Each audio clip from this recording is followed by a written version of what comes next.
On the beach at the end of a terrible tragedy, a giant rhinoceros suddenly stumbled forward, its 30-meter-long body crashing to the ground like a collapsing stone pillar.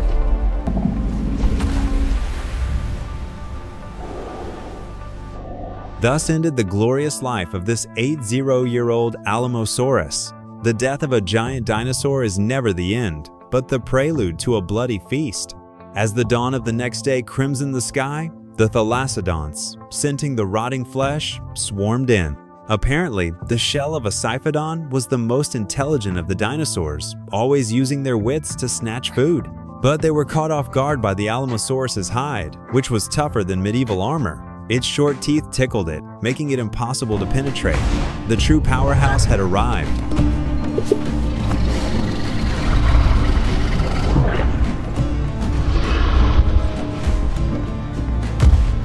This was the Tyrannosaurus Rex, at the top of the terrestrial food chain.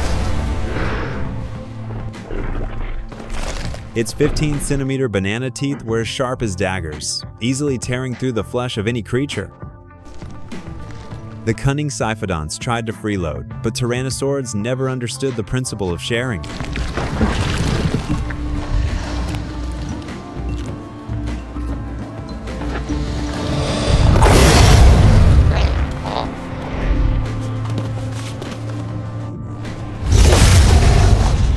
However, the 30-meter-tall carcass was too conspicuous, quickly attracting the overlords of the air.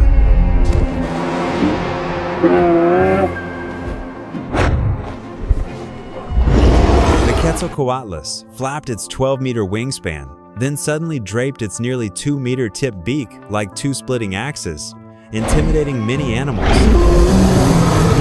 The overlords of the air excelled at swooping attacks. If the Tyrannosaurus Rex were struck in the eye, it would be a true one-eyed beast.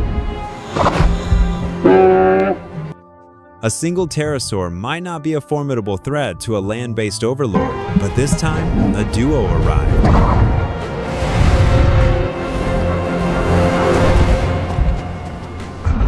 This instantly tipped the balance of power.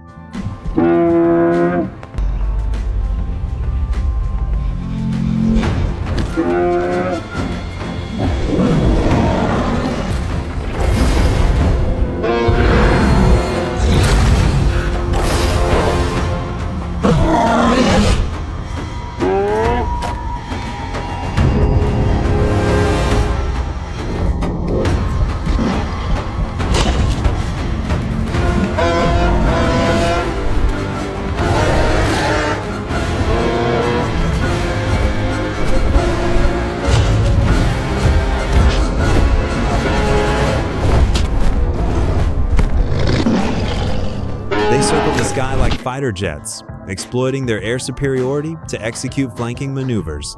The Tyrannosaurus Rex, unable to defend itself in the open, reluctantly retreated from the carrion battlefield. Now, it was finally the pterosaur brothers' turn to feast. How could the frustrated Tyrannosaurus Rex give up? This time, he had wised up and went home to call for reinforcements. The hunting of two Tyrannosaurus Rexes was more than a simple combination of forces. It involved a quantum leap in combat power, but a good hunter never underestimates the enemy. Even though the Triceratops' meat was delicious, they still had to be wary of their powerful kicks. Furthermore, their prey was now on high alert, so they needed to devise a strategic plan. As night fell, the two Tyrannosaurus Rexes awoke.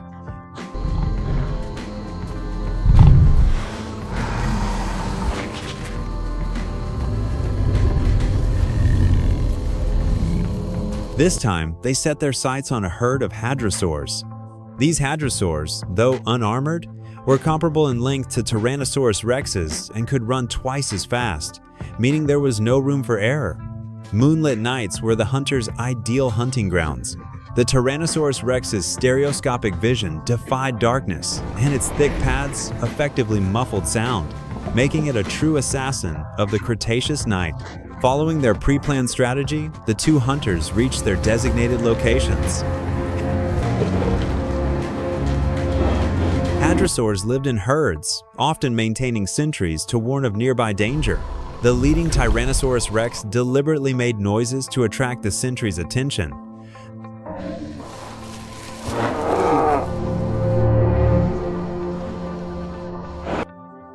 The other Tyrannosaurus Rex seized the opportunity to advance into the herd's inner circle. Despite its vigilance, the Hadrosaurs remained unaware of the hunters. With everything in place, the hunt began.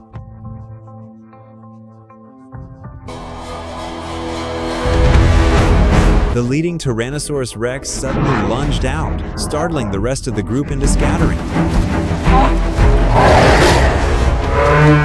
Amidst the panic, a lone hadrosaur stumbled into a trap. Suddenly, another hunter emerged from the shadows, its fangs unsheathed, locking the hadrosaur in with pinpoint accuracy.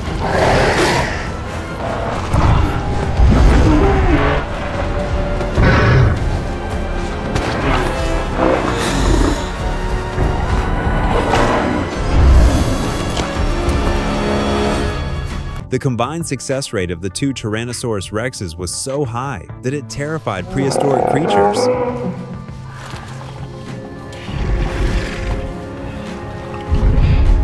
Life after a hearty meal was sweet, and the grove became the couple's secret base.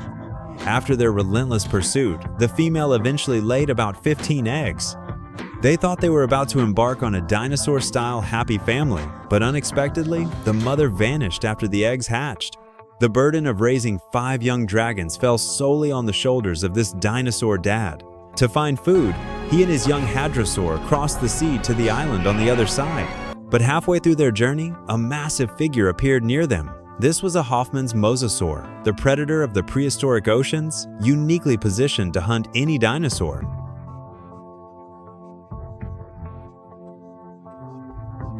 The father quickly sensed danger and dove underwater to observe the situation. He saw the mosasaur swimming rapidly toward them. Seeing this, the Tyrannosaurus Rex immediately increased its stroke rate, its hollow skeleton making it the Phelps of the dinosaur world. The cubs, sensing trouble, fluttered their short legs to follow their father. However, one cub, exhausted, fell behind. The father kept a close eye on the mosasaur's movements.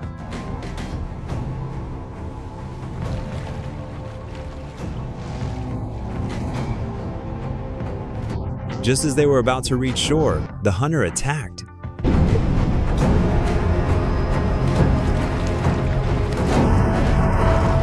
When the father looked back at his children, he found only 4 remaining, a fortunate outcome. Tears welled up in his eyes as he gazed at the place where his children had vanished, his grief lingering. In just a few months, this father had lost 11 children. Although Tyrannosaurus Rex was the king of the land in the Cretaceous period, the probability of it living to 1 year old was no more than 30%. This was not cruelty, but a natural law engraved in its genes.